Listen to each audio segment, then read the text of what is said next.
Vic van Dijk, who is already here. So hi, Vic. He's from the Netherlands. He has a background in chemical engineering and founded a company named Set Your Text that provides services around LaTeX and LTEX. I will put the URL in the chat.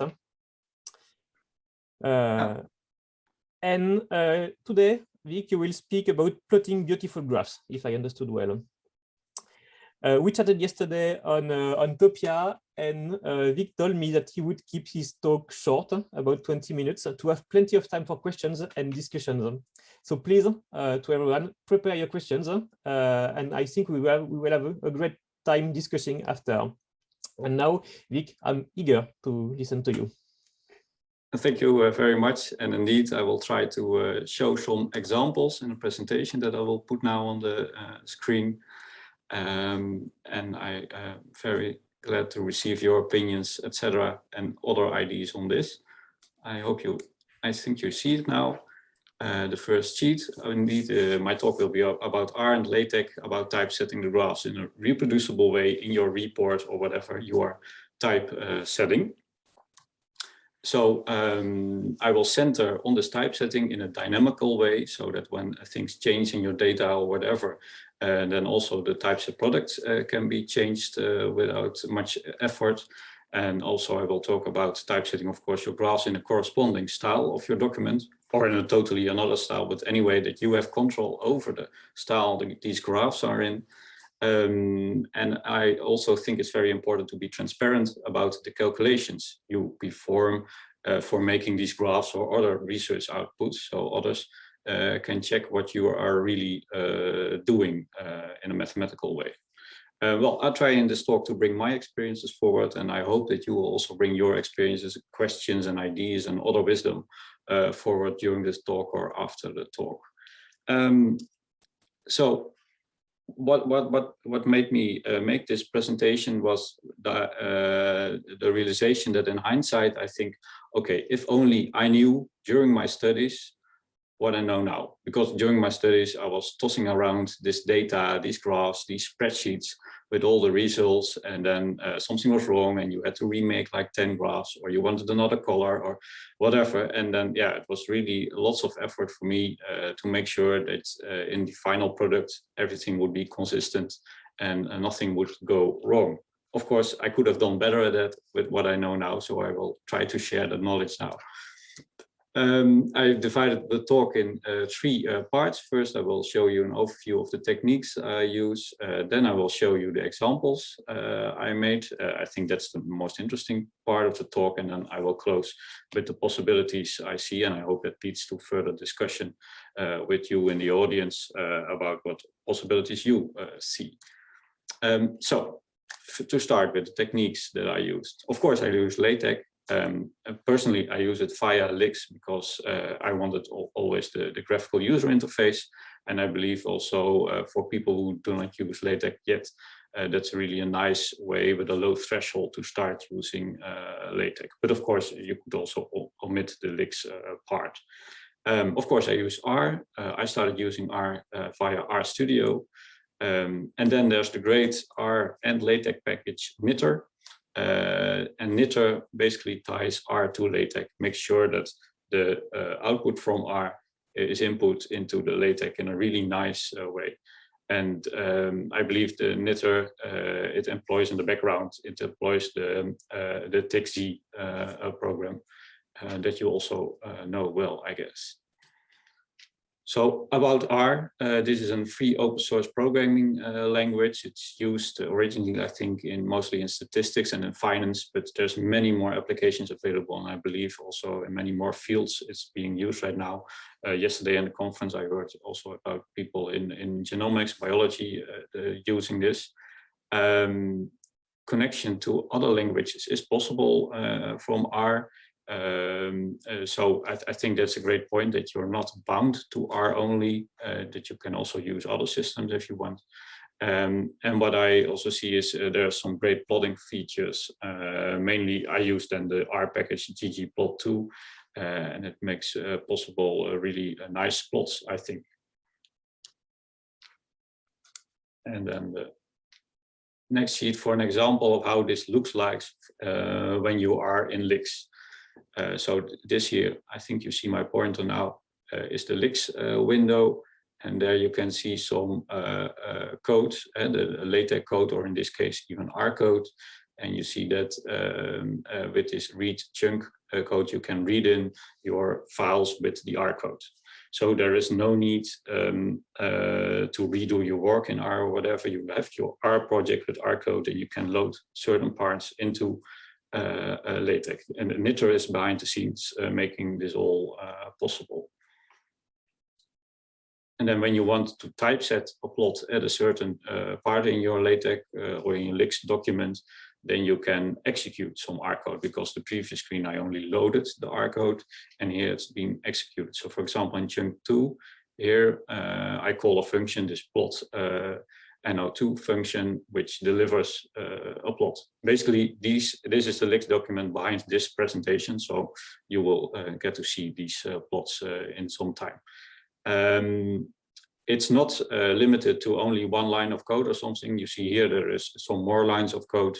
You could in theory insert all the R code you will be using in your LaTeX document. I would strongly advise against that. It will be quite a mess, I guess, but yeah, in theory that's possible. What's also possible is to typeset the R code in the document, in your typeset document. So what I did in this report is I put in an appendix where I say, okay, here all the R code that is being used is being listed. And then basically the code should read lines and then the name of the file, and then it outputs, it typesets the R code used without executing this R code. And there's also options available to format the R code, to color it, whatever, to do this in an automatic way. Depends basically on what you want. I think it's very nice to be transparent about the things you are really doing with the data, so that others can also point you to some errors or omissions or whatever. When you typeset the document, in this screen I did it from LaTeX, then you see that the R code is being executed. In the messages pane of LaTeX, you will see this kind of messages that might look familiar to you. And then after this is completed, the R code is 100% execution. Then after that, the PDF LaTeX is being run automatically like usual. I think it's quite complex what's happening behind the screens, but I think it's really nice that it works, and that some other people, the developer behind Knitr, took care of this. So now I will go to some examples to show you some examples of things I made. This is an example, and this sheet is building up quite slowly. That's not due to your internet connection, but it's basically because there's way too much data points in this sheet. What I did here is I downloaded some measurement data. It's publicly available on the internet. It's about nitrogen dioxide in air. And at a certain measurement station in the Netherlands throughout several years, as you can see, and this is way too much data points. This is why it gets one big mess, and you can only see a few circles, and these happen to be the data points that are out of the other data points. So basically, to show you, you have to think of how to format your graphs and what to do with your data to have some results here. So what I did here as an example is I just took out a lot of data points, then you get something like this. Of course, this is very rude because I took out, I think I left only over 1 in 672 data points, and that's quite rude. I guess it's better to take median values, that you say, okay, about this set of data points, I will take the middle, the median value. Then you have more an idea of what is happening with this data. Of course, this is only an example to show you what you can do. And behind the scenes in the R code, I found it quite simple to do these kind of operations, to go from lots of data to less data and get some insight. Another example is about maps. You've got this European Statistic Office, Eurostat, and they offer an R package. And when you download this, then you can select data you want to obtain from them, from R. So then you don't need to download separate data files. You just issue a command in R. And for example, for this map, I issued a command to get some data on poverty. And I also could manage to put this on a map. So with the colors, the value is indicated. You also see here that making a good map takes some care, because in converting this to the presentation, I didn't have time to also optimize the legend. And you can see here, it's very small. I think it's even not readable for you. Well, for the purpose of this presentation, that's okay to show that you really need to take care of how your graph or how your map looks like, because yeah, that's the point in R. You can tweak lots of settings, but it also means you have to tweak these settings to make some things visible. Another example with these poverty data is the time series, when you can plot this poverty index throughout time for some countries. You see here, I made use of the option to display different dashed lines for each country that I chose, and also different colors. But you also see it gets quite messy. And I also think that for colorblind people, or when this is printed in black and white, you have a problem. It's not distinguishable at all anymore. So it's good to know this is an example of what can be improved. That R also offers a package to so that you choose colors from a colorblind safe palette.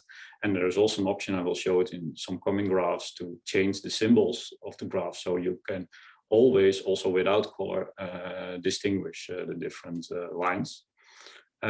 Also good perhaps to notice at this sheet that, for example, the graph labels here, they are in the same font as my presentation font. And this is basically because I typeset these graphs. I executed the R code from this presentation, and I did not change the font for the graph. So it's the same font as your LaTeX document. I think that's really nice that you, yeah, well, I mean, I think we all can recognize, for example, graphs that come from a certain package, like, for example, MATLAB. They always will look the same. And yeah, with using these techniques, you can adapt the style. And I think that's really nice. Another example of data on a map. You see here to the left a map of a pixel map of the city of Enschede, where I live, and you see all the circles. These are polling stations in elections, and you see with the color I denoted a certain turnout for a certain party. So you can see here the dark blue color. That's a high voting rate for a certain party at the university, and also here at the city center. And you see in the south of the city, it's less votes for this party. So yeah, just to give you an idea that with maps, you can get a quick idea of how data is distributed. To the right, you see a map of the country of the Netherlands, and you see here the circles. The bigger the circle is, the more people live in this place. And those people, those are the candidates of the Dutch parliament. So you can see here basically that with the big circles, that most candidates for the parliamentary elections in the Netherlands, they come from Amsterdam, The Hague, Rotterdam, and not so many people come from the east. Well, when you look at this graph, then you see that I use the size of the circles to denote the value, as well as the color of the circles. So red is this 50 to 150 people, while blue is 1 to 3 people. So both size and color are used here. And of course, with the R code, I had to translate automatically the living place into the coordinates. And yeah, these are things that can be done nicely with all kinds of packages that people contributed to the R system. Yeah, for me, that was doable. I found it quite easy. I did not have to program or something like that. And of course, all the graphs I show, all the lines, etc., are vector, because that's always one point for me that I want to have it all vectorized in my documents. So only the maps itself will be in pixels. Then another example about from the Central Bureau of Statistics in the Netherlands. They also offer a package that you can load their data into R. And I chose here for this example data on motor fuels for transport. Here I chose to use different symbols, so you can distinguish between the data. For this presentation, it got a bit compressed, the data, but I think it's still visible for you. And you can see here that all the motor fuel usage over the years since the 1960s. It increased over time. But then I was thinking, okay, yeah, well, it increased, but also the population of the Netherlands increased. So I also pulled down from via this CBS R package, the population data, and I divided this motor fuel usage by the number of inhabitants of the Netherlands. And then you get this graph. And what I also did is I took my birth year, 1985, and I set it to 100. So that's an index year then. And then you can see from this graph, I found it quite nice that you see that air travel here, the triangles, that one increased really a lot. The others also increased, but less than air travel. Well, I'm not an expert in motor fuels or whatever, but just to show you some possibilities, what you can do in not much time with some data, with some packages to typeset graphs in your document. My last example is a bit of fun example. It's about a photo book because I had a problem that I used some Python script to make a photo book for my grandma. And then this broke down and I was looking around and I stumbled upon this R package to read EXIF data from photos, from JPEG files. And I thought, okay, yeah, well, it might be a bit overkill to use R to generate a photo book, but yeah, why not? Let's try this. And it worked out pretty well. So you see on the next slide an example from of 2 pages from this photo book, and you see here that the description that I added to the photos just in another program in Apple Photos, it has been exported into the EXIF data in the JPEG files, and then R can get this out and then give it to LaTeX, and it's typeset nicely. And also the date the photo is taken on is also typeset. And of course, I made R to sort all the photos on the date. And also R had to do some tricks with resizing the photos and giving the right dimensions, etc. So these were all the examples I had in mind to show you in the presentation. And I now want to end with some possibilities that I see for this combination of LaTeX and R and Knitr for reproducible research. Because I think it's nice to have your research you do, with your work you do, in a reproducible way that others can see what you are doing and also can do the same. So I think that this combination of R, Knitr, and LaTeX, it makes that the reader of your report or whatever, or your article, whatever you're writing, can read the true calculations you did, because you can include, if you want, the R code you use. When there is a need to regenerate the graphs or make some calculations anew, then you can do this quickly, because you change your R code and you push the button and then everything is regenerated. So that saves the hassle. What I did back in my studies, that I had to recreate like 10 or 20 or 100 graphs because I wanted a different color, or because I discovered a better method to calculate or whatever. And it also minimizes, I think, the risk of introducing errors while making these changes. And I will not even go into the risk of using an Excel spreadsheet and then filling out the wrong columns, and that you get some changes in formulas while you and that you are not even aware of these changes you make. I mean, with R, you can always read what is being done in all your data. And I think it's better research also because you have less redundancy in your calculation methods, and you can make it such that only on one place the R code is written down. For example, another example is that you can make measurement propagation error easy. What I learned in my first years of my studies is that it's important to estimate the measurement errors you have in experiments. And then you also have to take into account this measurement error when you do further calculations with these measurement data. But yeah, then in practice, it's quite tedious. And then in practice, many people don't do this anymore. But I think it's important to do it because it can matter for your final results. You should show error bars. So R can make this easy because there are some packages available for this measurement error propagation methods.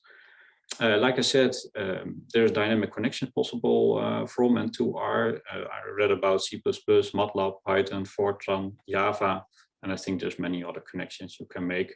So you're not fixed to this R system, I think, when you choose to use this. And I think that's very important, because I believe in that people should choose what they are accustomed to, or what they already have done work in, or whatever.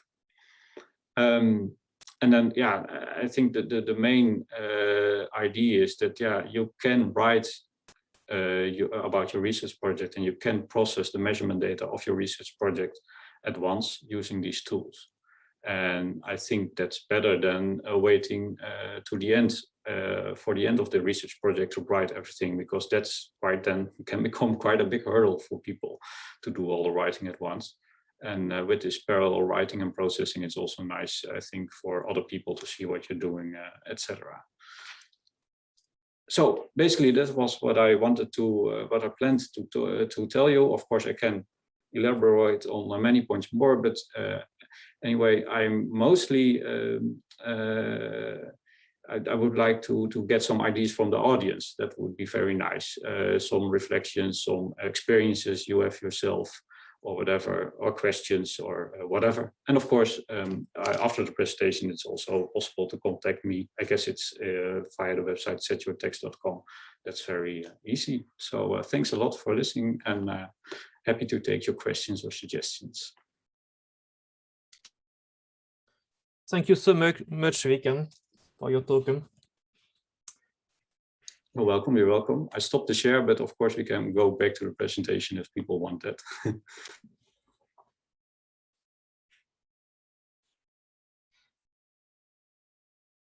There is a first question, if you want, in the Q&A.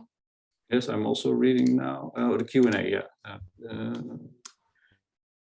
Let's see, by true calculations on the data, you mean that we can show the various statistical tests performed on the data and show alongside the graphs?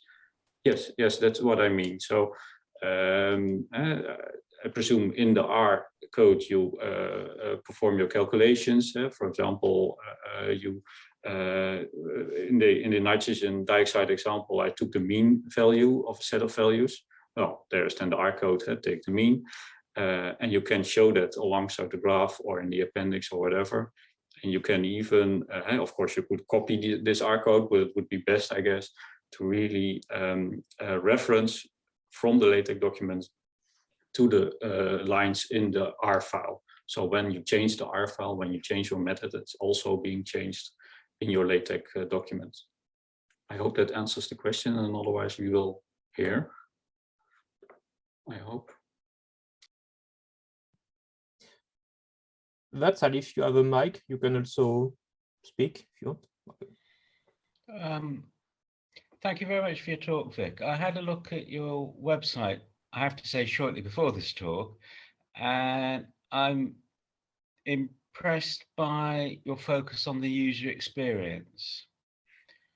I'm also very pleased that you're working with R. I very lately come into contact with it, but never used it. But I've been very impressed by the sort of the community that they have. And TikZ, who created Knitr, I think has got a great deal of good sense in terms of the way in which he handles LaTeX. And he treats LaTeX, he packages LaTeX as something you can use from within R. And I see you nodding your head, and I take that as agreement. So I wonder if you'd like to say a few words about your experience of perhaps of R and perhaps data science, and how the LaTeX community or with the needs of those people rather than the other way around, if you like. I've been a bit rambling, but there we go. Yeah, thanks for your remarks. And only at the end there was some hiccup. So I believe you said at the end that TUG also made it possible to use LaTeX from R. And you want me to elaborate on that?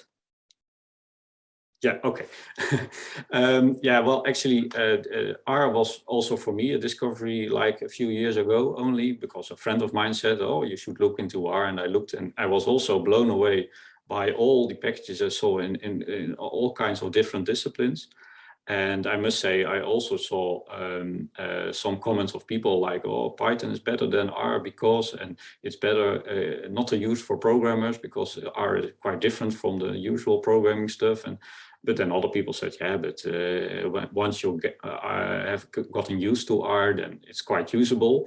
And indeed, I'm very much on this user experience. Myself, I originate from chemical engineering, and what I saw is in chemical engineering, there's many people who want to have the LaTeX output, but don't dare to start the so-called programming part. It feels to them like programming, while the other colleagues from from physics, they are all using LaTeX. They can do this. They find it nice to do this programming stuff. So yeah, indeed, I think R it can be really nice. You should get accustomed to it. For me, that was also like, okay, it's a bit different. But once you get the thinking behind how this R works with data, then it works really nice, and you need really not so much code to achieve things. So I use it mainly, indeed, from my LaTeX perspective. I guess also because I was using this earlier on already. But indeed, I saw USC did a very good job in integrating all these parts. And I also believe that people are making reports from R itself or from Markdown of the combination of the two. And what I saw from these applications is you get nice reports, but I guess it's a bit limited when you compare it to using the full LaTeX possibilities from LaTeX, for example. And that would be my advice from what I know, that okay, you could make a report from R using the LaTeX capabilities, but you don't have then the full set of possibilities, I guess, at hand.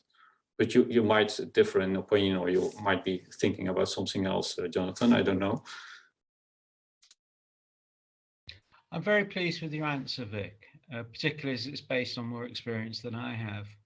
I think sometimes it's a really big advantage not to have the full choice of possibilities. True, yeah. Let's see, do we have another question from Vatsal? The Knitr equivalents, what are the Knitr equivalents for Python and MATLAB? I haven't looked into it, this into detail, but what I understood is you can connect Python and MATLAB to R. So then if you put it into a scheme, it would be like that your data and calculations, they go from Python or MATLAB to R via Knitr to LaTeX. So I believe Knitr connects R and LaTeX, and whatever connects to R then also can go via that route. If you would integrate Python or MATLAB on itself with LaTeX, I guess there are possibilities for this. But that's another topic, I guess. I've seen once, I dare to go into there, that there is some Python LaTeX, if I'm not mistaken. So yeah, there is a separate way for doing this, but I'm not accustomed to that. I could answer that question perhaps, because I'm a long time Python user.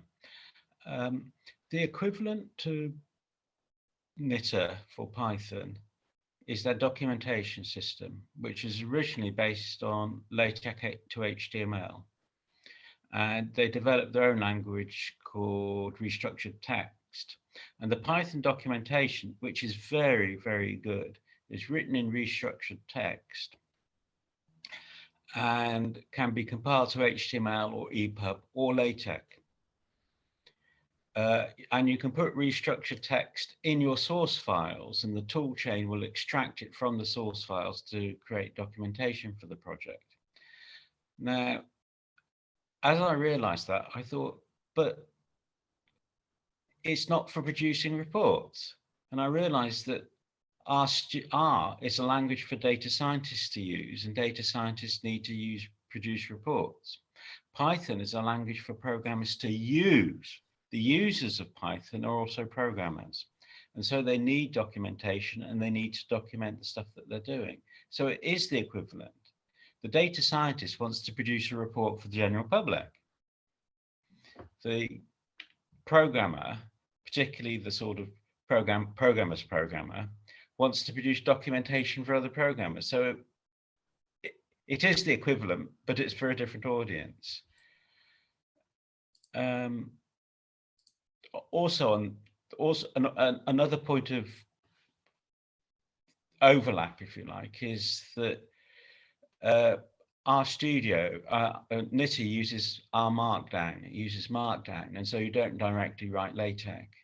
With Python until something like Python 2.3, you wrote in LaTeX, and you generated the HTML as, so to speak, secondary output. But now you write in this new language, restructured text. So that's another point where they're doing the same thing. They've written their own language that supports the outputs they need, rather than choosing a language designed for a specific format. Well, perhaps HTML is designed specifically, perhaps Markdown is designed specifically for HTML, but I think I've got the point. Thank you. Yeah, thank you for your addition. And indeed, I must also emphasize that what I did is I took LaTeX as the starting point, because yeah, for me personally, that's the holy grail in putting your ideas in really nicest way on paper in PDF for me. And then I started from this to integrate all the techniques into LaTeX. And of course, you can also do it the other way around when you want to achieve other goals. Let's see, I'm also doing two things at a time, also reading the chat, but perhaps Jeremy, you can also help me with that. There is another question from that side. I think both for you and Jonathan. Oh, I'll answer first. Restructured text won't help you produce general purpose documents. It's got language structures entirely devoted to programming. In a certain sense, that goes back to what I said before, that less is more, that it's a customized tool used for a specific purpose. You know, it's a screwdriver, but you can't use it to open a tin of paint.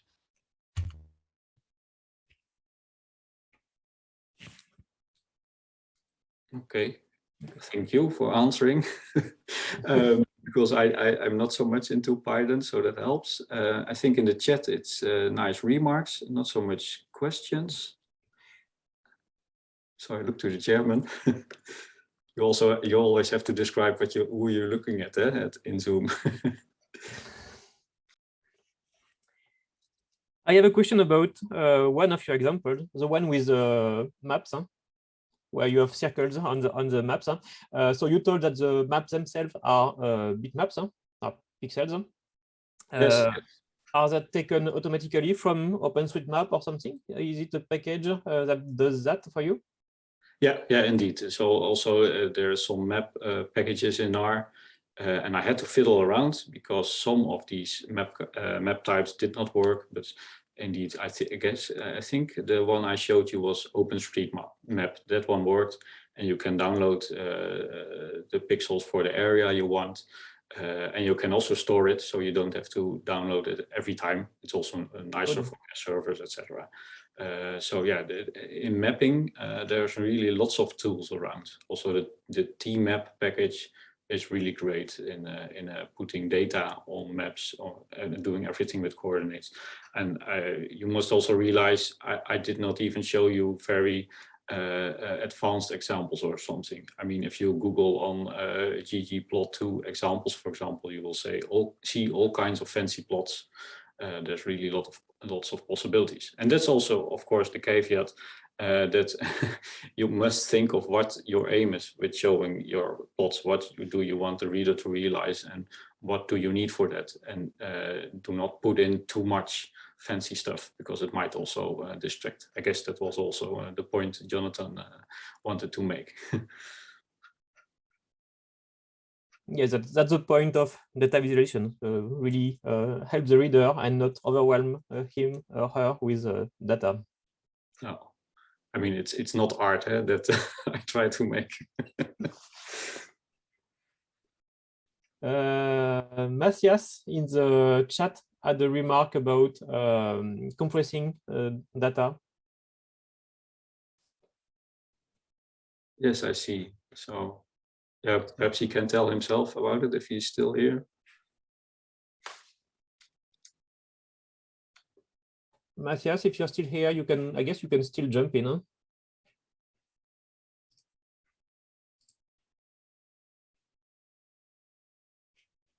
Okay, we'll keep the URL and we'll have a look later, maybe. Yeah, I clicked on the link. It's something with MathWorks, but yeah, it's I cannot do this this fast.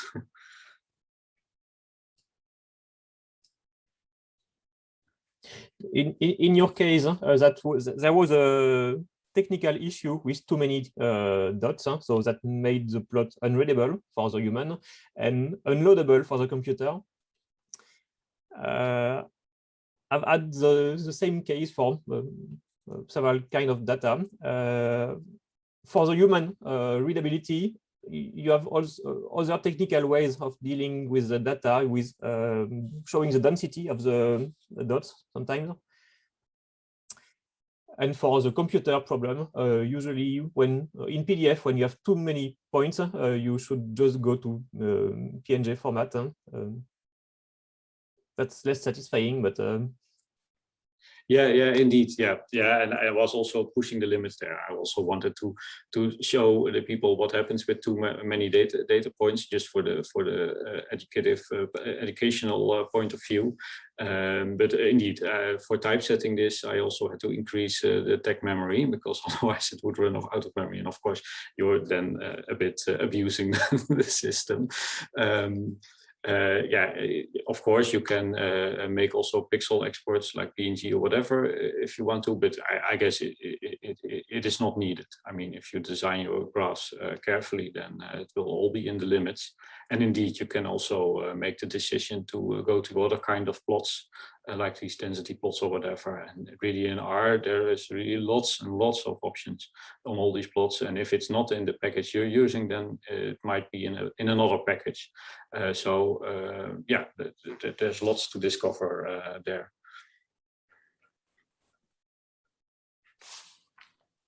Yes, and what I understood in your case, using the moving average or something like that is probably the most meaningful way of dealing with the data and showing the cycle in the data.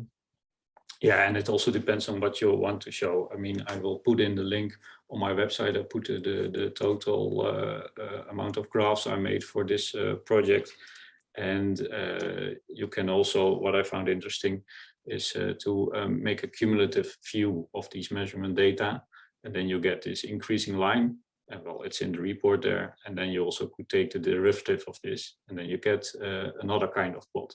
Well, I'm not into this nitrogen dioxide science, or I'm also not so much a statistician or whatever, but I found it nice to try around what's possible with R. Yeah.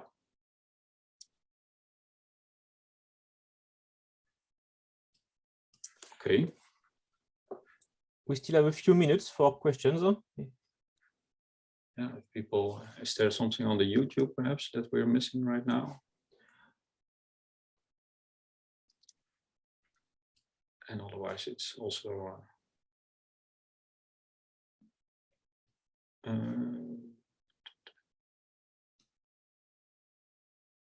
no. I guess that's all. I found it nice presenting this and having some discussion, and also enjoy the rest of the conference very much. So it's really nice that this all is being organized. So everybody, many thanks. Well, thanks to you for your very nice talk and very inspiring examples. Yeah, and well, about set your text, do you offer help for building graphics, or what kind of services do you provide? Yeah. Well, it's my mission that more people who have used for LaTeX and R, that they will gonna start using this, because like I told before, I saw a lot of people who want the nice output of LaTeX, but they do not dare to start using this, because then they see all these code, and then they think, oh no, that's not for me, or they tried even and then they got stuck. And I think that's a pity because it's such a nice system.